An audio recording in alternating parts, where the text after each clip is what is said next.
Assalamualaikum warahmatullahi wabarakatuh. Selamat pagi dan salam sejahtera bagi kita semua.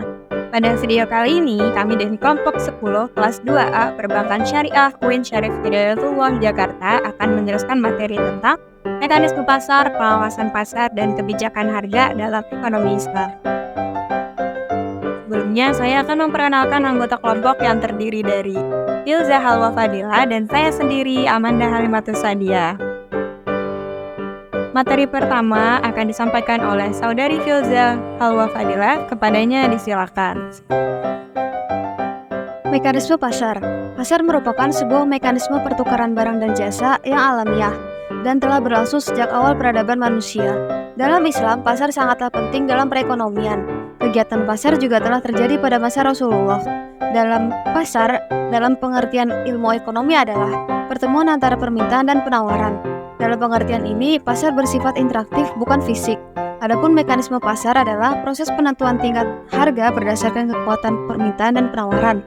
Pertemuan antara permintaan atau demand dan penawaran atau supply dinamakan equilibrium price atau harga keseimbangan.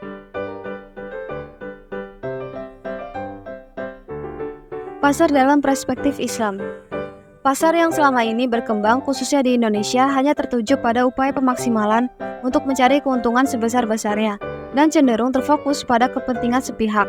Sistem tersebut nyatanya kurang tepat dengan sistem ekonomi syariah yang menekankan pada konsep manfaat yang lebih luas dalam kegiatan ekonomi, yang mana pada setiap kegiatan ekonomi itu mengacu kepada konsep maslahat dan menjunjung tinggi asas-asas keadilan.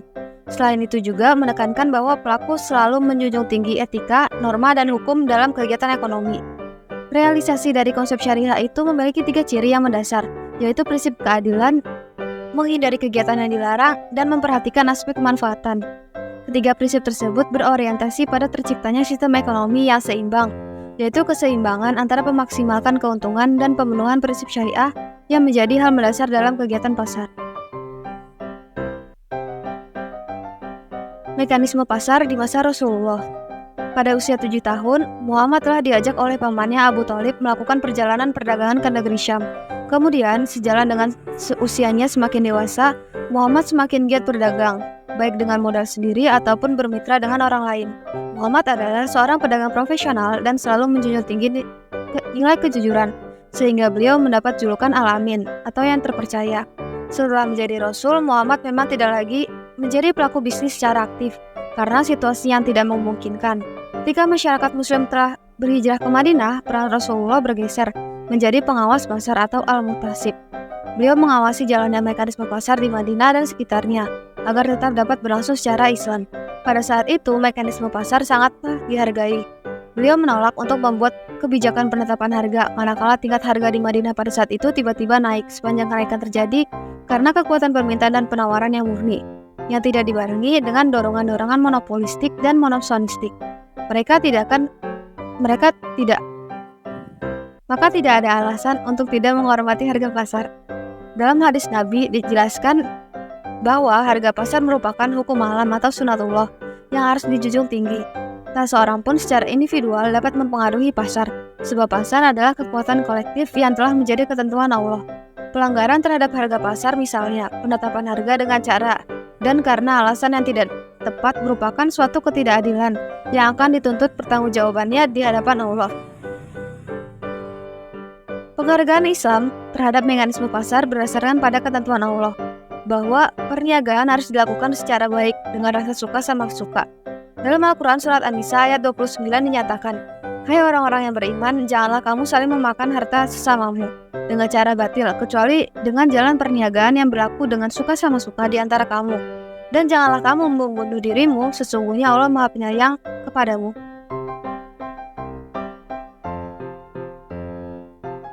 Kekuatan pasar dalam ekonomi Islam. Dalam kekuatan pasar, terdapat mekanisme pasar yang mengatur suatu harga dari segi permintaan dan penawaran barang atau jasa. Yang pertama ada permintaan. Permintaan atau demand adalah banyaknya jumlah barang yang diminta pada suatu pasar tertentu dengan tingkat harga tertentu, pada tingkat pendapatan tertentu, dan dalam periode tertentu. Permintaan dalam Islam tentunya memperhatikan syarat yang mengajarkan bahwa kita tidak boleh serakah dan mengeksploitasi sesuatu secara berlebihan. karena akan berdampak buruk pada kita. Dan Allah Subhanahu wa Ta'ala pun senantiasa tidak menyukai orang-orang yang berlebihan. Menurut Ibnu Taimiyah, istilah yang digunakan untuk menunjukkan permintaan ini adalah keinginan. Keinginan yang muncul pada konsumen sesungguhnya merupakan suatu yang kompleks dikatakan berasal dari Allah. Namun pada dasarnya ada faktor-faktor yang mempengaruhi permintaan ini, yaitu harga barang yang bersangkutan, pendapatan konsumen, harga barang lain yang terkait, selera konsumen, ekspektasi atau pengharapan, masalah atau tujuan dalam mengonsumsi barang. Yang kedua, ada penawaran. Penawaran atau supply adalah barang atau jasa yang ditawarkan pada jumlah dan tingkat harga tertentu dan dalam kondisi tertentu. Dalam pencapaian masalah penawaran sendiri dibutuhkan keimanan yang ada pada diri produsen. Apabila jumlah masalah yang terkandung dalam barang yang diproduksi, maka akan meningkatkan jumlah produksinya. Selain itu, sebagai faktor dari penawaran sendiri tercermin dari keuntungan yang didapat. Dan yang menjadi unsur dari keuntungan ini adalah harga barang dan biaya produksi. Harga barang ini mempunyai pengaruh kepada nilai keadilan, sebab dengan harga yang tidak adil akan menurunkan penawaran di pasar yang akan berdampak buruk pada mekanisme pasar. Transaksi pasar yang dilarang dalam Islam. Transaksi di pasar merupakan bagian penting dalam kehidupan manusia. Namun dalam Islam terdapat beberapa transaksi yang dilarang, di antaranya ada riba, gharar, maisir, dan transaksi yang melanggar hukum dan norma agama. Yang pertama ada riba. Transaksi riba dilarang dalam Islam. Riba adalah keuntungan yang didapat dari pengambilan atau pemberian pinjaman dengan tambahan nilai yang tidak jelas atau tidak adil. Yang kedua ada gharar. Transaksi yang mengandung unsur gharar atau ketidakpastian yang berlebihan juga dilarang dalam Islam. Contohnya adalah transaksi jual beli barang yang belum jelas kualitasnya dan kuantitasnya. Yang ketiga ada maisir. Transaksi maisir atau perjudian juga diharamkan dalam Islam. Maisir adalah transaksi yang mengandung unsur spekulasi dan keuntungan yang didapat dari kerugian orang lain. Transaksi yang keempat ada transaksi yang melanggar hukum dan norma agama. Transaksi yang melanggar hukum dan norma agama seperti transaksi yang melanggar hak asasi manusia, memperkosa hak kekayaan intelektual, dan sejenisnya juga dilarang dalam Islam. Baik, saya akan melanjutkan pembahasan materi selanjutnya yaitu pengawasan pasar berlandaskan ekonomi Islam. Yang pertama ada peran pemerintah dalam mengawasi pasar. Peranan pemerintah sangat penting untuk lebih menjamin berjalannya mekanisme pasar secara sempurna, di mana Rasulullah SAW sendiri telah menjalankan fungsi sebagai pengawas pasar atau Al-Hizbah. Al-Hizbah adalah lembaga yang berfungsi untuk memerintahkan kebaikan sehingga menjadi kebiasaan dan melarang hal yang buruk ketika hal itu telah menjadi kebiasaan umum. Tujuan Al-Hizbah adalah untuk memerintahkan apa yang disebut sebagai kebaikan dan mencegah apa yang secara umum disebut sebagai keburukan di dalam wilayah yang menjadi kewenangan pemerintah untuk mengaturnya, mengadili dalam wilayah umum khusus lainnya yang tak bisa dijangkau oleh institusi biasa. Yang kedua, urgensi peran Hizbah dalam pengawasan pasar. Hizbah mulai dilembagakan secara resmi pada masa pemerintahan Umar bin Khattab dengan cara menunjuk seorang perempuan untuk mengawasi pasar dari tindakan-tindakan penipuan. Jika di negara Islam dan mayoritas Islam diterapkan sistem pengawasan pasar yang baik dan sesuai syariah, maka kemungkinan akan terjadinya penimbunan barang dan perilaku pengusaha nakal dapat diminimalisir sehingga pasar dengan konsep syariah dapat dijalankan. Kemudian kepercayaan masyarakat terhadap pasar akan meningkat. Yang ketiga ada evolusi dan etika perilaku pasar. Dalam aktivitas perdagangan di pasar, perlunya rute perdagangan terjamin dan aman, serta negara seharusnya memberikan perlindungan sehingga pasar dapat meluas dan perekonomian dapat tumbuh. Jadi, pasar berevolusi secara alami dari pasar regional, domestik, dan internasional didorong oleh adanya keinginan yang sama di antara manusia, yakni memenuhi kebutuhan ekonomi baik primer, sekunder, ataupun lup. Dalam etika perilaku pasar, menurut Imam Al-Ghazali harus berfungsi berdasarkan etika dan moral para pelakunya. Beliau memperingatkan larangan mengambil keputusan dengan cara menimbun makanan dan barang-barang kebutuhan dasar lainnya. Penimbunan barang merupakan kezaliman yang besar, terutama di saat-saat terjadi kelangkaan. Pada garis besarnya, ekonomi Islami mengidentifikasikan 3 bentuk distorsi pasar, yaitu A. Ada transaksi najasyi atau permintaan palsu. B. Ihtikar atau penimbunan. C. Yaitu tadlis atau penipuan. Selanjutnya ada pengertian harga. Menurut Kamus Besar Bahasa Indonesia, harga adalah nilai barang yang ditentukan atau dirupakan dengan uang. Dalam arti lain, harga adalah jumlah uang atau alat tukar lain yang senilai yang harus dibayarkan untuk produk atau jasa pada waktu tertentu dan pasar tertentu. Harga juga dimaksudkan sebagai tinggi rendahnya nilai sesuatu barang atau jasa yang dapat diukur dengan uang.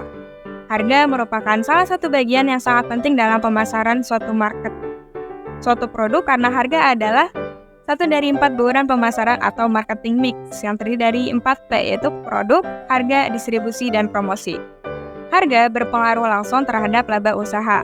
Laba usaha diperoleh dari pendapatan total dikurangi biaya total, di mana pendapatan total diperoleh dari harga per unit dikalikan kuantitas yang terjual.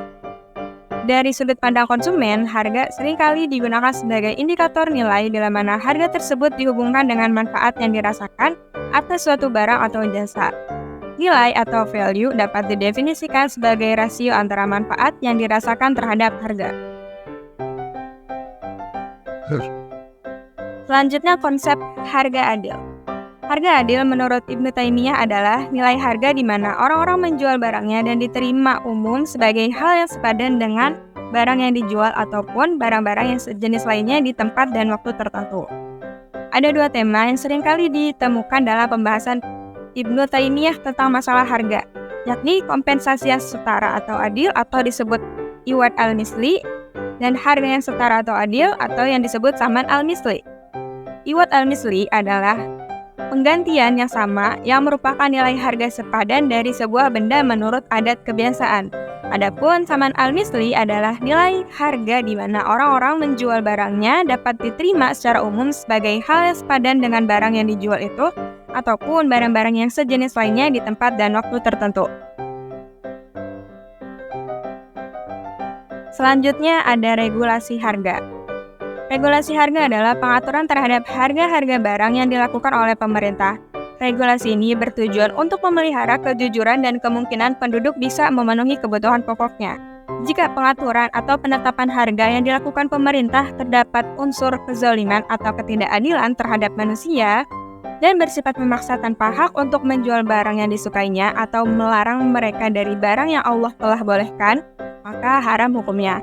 Namun, jika penetapan harga tersebut mengandung keadilan antar manusia untuk bertransaksi jual-beli dengan harga standar dan normal, dan melarang mereka dari hal-hal yang diharamkan Allah untuk mengambil tambahan di atas harga normal, maka hal ini diperbolehkan. Selanjutnya ada penetapan harga dalam perspektif Islam. Islam sangat konsen pada masalah keseimbangan harga, terutama pada bagaimana para negara dalam mewujudkan kestabilan harga dan bagaimana mengatasi masalah ketidakstabilan harga. Para ulama berpendapat mengenai boleh tidaknya negara menetapkan harga. Sebagian ulama menolak peran negara untuk menetapkan harga. Sebagian ulama lain membenarkan negara untuk menetapkan harga. Dalam penetapan harga, menurut pendapat 2 ekonom muslim yaitu Ibnu Taimiyah dan Ibnu Khaldun berpendapat bahwa yang pertama, Ibnu Taimiyah, masyarakat pada masa Ibnu Taimiyah beranggapan bahwa peningkatan harga merupakan akibat ketidakadilan dan tindakan melanggar hukum dari pihak penjual atau mungkin sebagai akibat manipulasi pasar. Anggapan ini dibantah oleh Taimiyah dengan tegas. Beliau menyatakan bahwa harga ditentukan oleh kekuatan permintaan dan penawaran. Selanjutnya, beliau menyatakan bahwa naik dan turunnya harga tidak selalu disebabkan oleh tindak adil dari sebagian orang yang terlibat transaksi. Perubahan dan penawaran digambarkan sebagai peningkatan atau penurunan dalam jumlah barang yang ditawarkan, sedangkan permintaan sangat ditentukan oleh selera dan pendapatan. Besar kecilnya kenaikan harga bergantung pada besarnya perubahan penawaran atau permintaan. Bila seluruh transaksi sudah sesuai aturan, kenaikan harga yang terjadi merupakan kehendak Allah. Ibnu Taimiyah menentang peraturan yang berlebihan ketika kekuatan pasar secara bebas bekerja untuk menentukan harga yang kompetitif.